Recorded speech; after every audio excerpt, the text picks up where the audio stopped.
দুনিয়ার নাম করা বেঈমান ফেরাউন এত বড় বেঈমান, আল্লাহর সাথে চ্যালেঞ্জ দিয়ে নিজের খোদা দাবি করলো। কিন্তু আমার আল্লাহ ওই ফেরাউনের ঘরে গোলাপ ফুল ফুটায় দিলেন। ফেরাউনের আপন স্ত্রী আসিয়াকে আল্লাহ ঈমানের দৌলত দান করলেন। একদিন ফেরাউন গোপনে দাঁড়ানো, আসিয়ার জবান থেকে আমার মাওলার নাম উচ্চারণ হইতেছে। ফেরাউন ডাক দিয়া কয়, আসিয়া কার নাম বলতেছো? বলে আমার মালিক মাবুদের নাম আমি উচ্চারণ করতেছি। বলে আমি তো মিশরের খোদা, তুমি আবার কোন খোদার নাম নেও?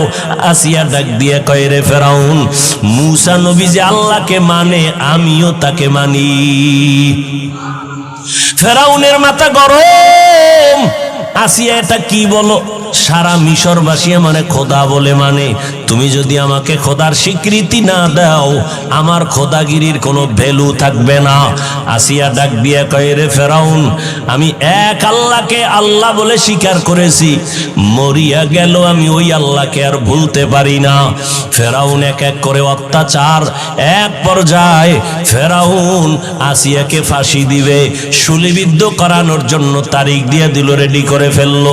আসিয়া আল্লাহর দরবারে কাঁদতেছেন, ও আল্লাহ ধৈর্য ধারণ করার তৌফিক দিও, ঈমানের পরীক্ষায় যেন তোমাকে ভুলিয়া না যাই, কারণ এই দুনিয়ায় কষ্ট করি কোনো কষ্ট না। মূসা নবী যেই বয়ান করেছেন, দুনিয়ার কষ্টের থেকে পরকালে গুনাহ আযাবের কষ্ট বড় মারাত্মক। হাসরের ময়দানে সূর্যটা মাথার উপরে চলে আসবে, জাহান্নামের আগুনের গরম। দুনিয়াতে দিনের বেলা সূর্য, বৈজ্ঞানিকরা বলে জমিন থেকে 9,30,00,000 মাইল উপরে সূর্য, দিনে ছিল রাতের বেলা নাই। কিন্তু এরপরও এত গরম, ফ্যানের বাতাস না হলে চোখে ঘুম আসবে না। ও আল্লাহর বান্দারা, হাসরের ময়দানের সূর্যের গরম কেমনে সহ্য করবা?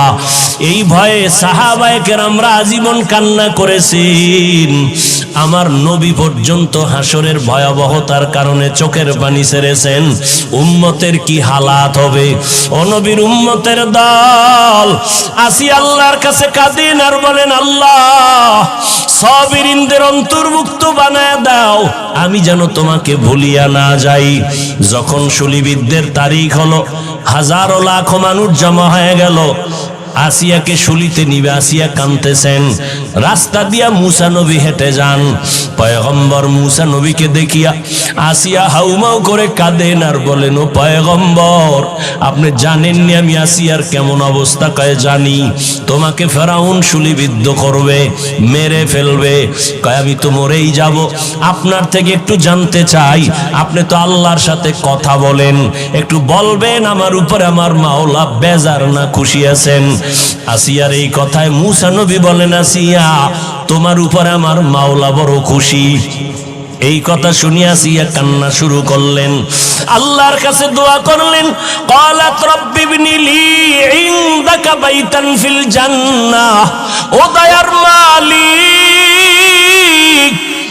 দুনিয়ার এত বড় টাকাওয়ালা খোদা দাবি করনেওয়ালা ফেরাউন, ওর ঘরের স্ত্রী হইয়া আমার থাকার জায়গা হলো না, আমার খানা নাই, আমাকে কষ্ট দিয়েছে। ও আল্লাহ, তোমার জন্য সব আমি মেনে নিলাম। আজ আমার একটা দাবি, ও দয়ার মালিক, তোমার কিনারায় জান্নাতে আমার জন্য একটা ঘর বানাইয়া দিও রে আল্লাহ। আসিয়া এই দোয়া করতেছেন আর কাঁদতেছেন। হঠাৎ করে আসিয়া মুস্কি হাসা শুরু, শুলিবিদ্ধের মঞ্চে নিয়ে যাবে। ফেরাউন বলে, আসিয়া মাত্র কান্না করলা, আবার হাসি কেন? আসিয়া ডাক দিয়ে কয়, রে ফেরাউন, তুমি জানো না আমার আল্লাহ আমার কলবের চক্ষুটা খুলিয়া দিছেন, তুমি তো দেখবা না, তোমার অন্তর নাপাক। আজ আমি ঈমান আনার কারণে আমারে তুমি জায়গা দাও নাই থাকার, কত কষ্ট দিয়েছো। আজ আমি মাওলার কাছে কান্নার কারণে আজ আল্লাহর কাছে আবদার জানিয়েছি।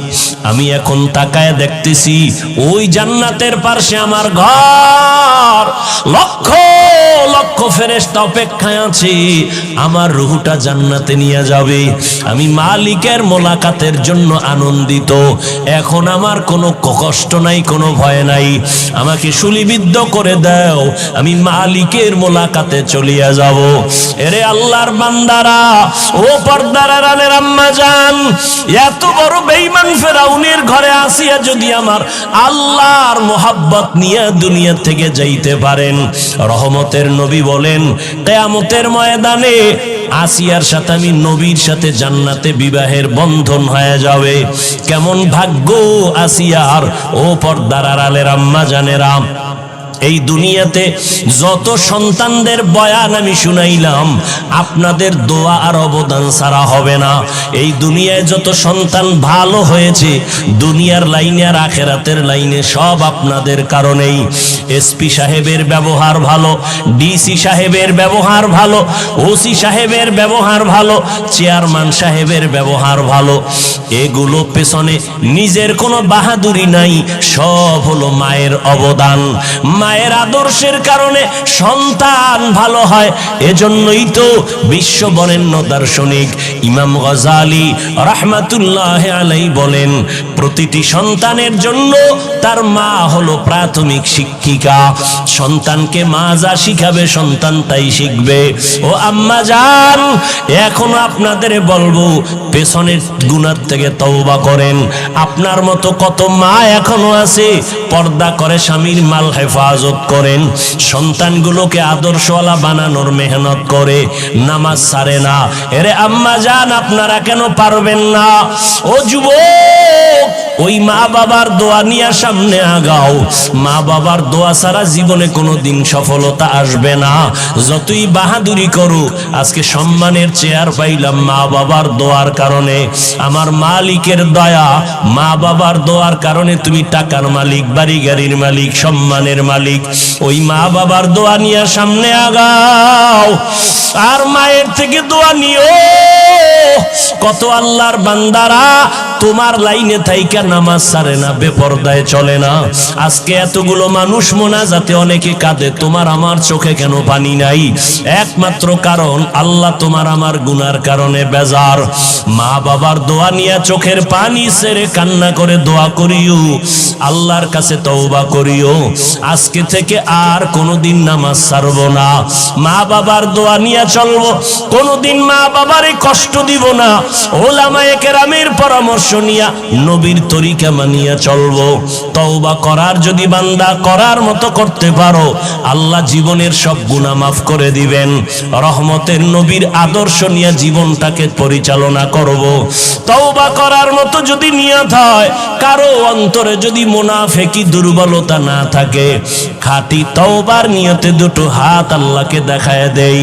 আয় আল্লাহ, হাতগুলো কবুল করে নেন, তওবা কবুল করে নেন। তওবার উপরে মজবুত হইয়া চলার মতো তৌফিক দান করেন, আমিন। দুনিয়ার জগতের জন্য আমার রাসূল রহমত, মুমিনদের জন্য নবী রহমত, বেঈমানদের জন্য আমার নবী রহমত।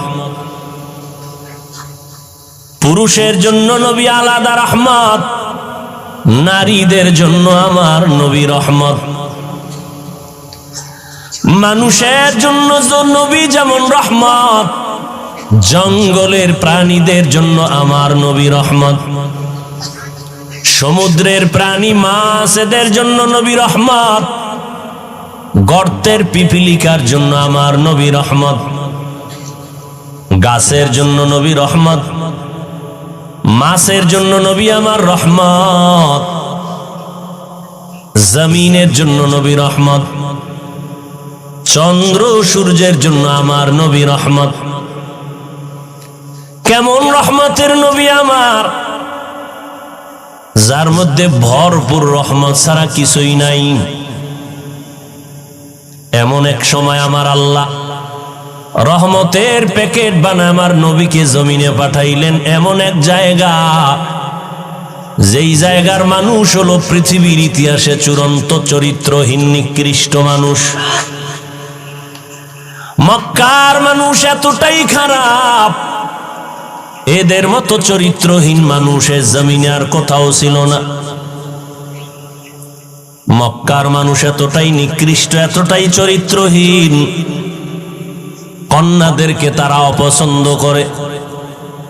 আপন বাবা কন্যাটাকে ধরে জ্যান্ত পাথরের মধ্যে চাপা দিয়ে মেরে ফেলে, এতটাই তারা খারাপ।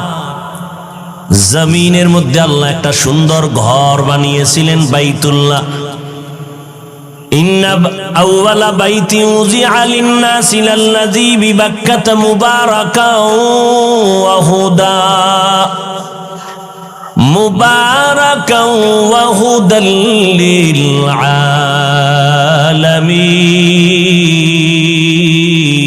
আলামিন। আল্লাহ জমিনটা বানায় একটা ঘর বানাইলেন, বাইতুল্লাহ, মক্কা নগরীর মধ্যে। এমন সুন্দর একটা দামি ঘর, ইবাদতের ঘর, হেদায়েতের ঘর আল্লাহ বানাইলেন। বসবাসের ঘর আল্লাহ কেন বানান নাই? জমিন আল্লাহ বানায়া ইবাদতের হেদায়েতের ঘর আল্লাহ কেন বানিয়েছেন? এই জমিনের একমাত্র চিফ গেস্ট হবে মানুষ। মানুষ হবে বড় দামি। আল্লাহ পাক মানুষ পাঠাবেন ইবাদতের জন্য। এ কারণে আল্লাহ ইবাদতের ঘর বানিয়েছেন। জমিনে মানুষ করবে ইবাদত, বসবাসের জন্য আল্লাহ দুনিয়া বানান নাই, বানায় রাখছেন জান্নাত। বাইতুল্লাহ এমন এক দামি ঘর, যেই ঘরের দিকে যদি বান্দা তাকায় থাকে তারপর আমল নামায় সওয়াব। এমন এক দামি ঘর, যেই ঘরের আঙ্গিনা 1 রাকাত নামাজ পড়বে তো 1 লক্ষ রাকাত নামাজের সওয়াব। এমন একটা দামি ঘর আল্লাহ বানিয়েছেন। মক্কার মানুষ এতটাই নিকৃষ্ট, খারাপ। ওই আল্লাহর ঘর বাইতুল্লাহ, নারী আর পুরুষেরা একত্রিত হইয়া এর চারপাশ ঘুরে, তাও উলঙ্গ হালাতে। এমন একটা জায়গায় রহমতের নবীকে আল্লাহ পাঠাইছেন। রহমতের নবী জমিনে আসা মাত্র রহমতের বাড়ি ধারা চালু হয়ে গেল। রহমতের নবী আসছেন। নবী দীর্ঘ 40 বছর পর্যন্ত কারো কাছে কোনো দাওয়াতের কথা বলেন না। সবার সাথে নবী উঠা বসা করেন, সুন্দর ব্যবহার দিয়া মানুষের মন জয় করতেছেন। রহমতের নবীর ব্যবহার আচরণ এত সুন্দর, দুশ্মন এসেও নবীর বন্ধু হতে বাধ্য হয়ে যায়। 40 বছর পেরিয়ে যাওয়ার পর আল্লাহ পাক আমার নবীকে পৃথিবীর এক শ্রেষ্ঠ কিতাব দিলেন, কোরআনুল কারীম। রহমতের নবী কোরআনের তেলাওয়াত আর দাওয়াত শুরু করেছেন। মাত্র 13 বছরের ব্যবধানে মক্কার চরিত্রহীন মানুষগুলো দামি মানুষে পরিণত হয়ে গেল। কেমন দামি! রব্বুল আলামিন জিব্রাইল আমিনকে পাঠায় বলেন, ও জিব্রাইল যাও, আমি একটা লিস্টি দিয়া দিলাম, রহমতের নবীকে বলে দাও এই লিস্টি ঘোষণা দিয়া উম্মতেরা যেন জানায় দেয়, এই লিস্টির মধ্যে যাদের নাম আছে নবী ঘোষণা দিতে বলে দাও, এই লিস্টির ভেতরে যারা আছে সব বিনা হিসাবে জান্নাতি। মাত্র 13 বছরের ব্যবধানে মক্কার চরিত্রহীন মানুষগুলো দামি মানুষে পরিণত হয়ে গেলেন। এতটাই তাদের দাম, কিয়ামত পর্যন্ত আনেওয়ালা উম্মতের আদর্শ বানায় দিলেন নবীর হাতে গড়া দামি মানুষ সাহাবায়ে কেরাম। আল্লাহ এদের জান্নাতি বলে ঘোষণা দিয়েছেন। সমস্ত সাহাবায়ে কেরাম জান্নাতি, সমস্ত সাহাবায়ে কেরাম জান্নাতি। তবে সাবধান, বর্তমান দুনিয়ার মধ্যে ভেজাল আর ভেজাল। সাহাবায়ে কেরামদের বিরুদ্ধে কথা বলনেওয়ালা টুপিওয়ালার অভাব নাই। আমাদের হযরত একটু আগেই বললেন, খলিফাতুল মুসলিমিন ওমরে ফারুক রাদিয়াল্লাহু তাআলা আনহুকে বেদাতি ভণ্ড বলার মতো মানুষও এখনো জমিনে আছে। তবে একটা কথা আজীবন মনে রাখবেন, সাহাবায়ে কেরামদের বিরুদ্ধে যারা ইশারা ইঙ্গিতে লেখবে বা বক্তব্য দিবে, আল্লাহর কসম একবার, আল্লাহর কসম দুইবার, আল্লাহর কসম তিনবার, ওয়াল্লাহি বিল্লাহি তাল্লাহি, সাহাবায়ে কেরামদের বিরুদ্ধে যারা ইশারা ইঙ্গিতে লেখবে আর বলবে, তারা এই জমিনের মধ্যে নিকৃষ্ট বাতিল ইসলামের দুশমন।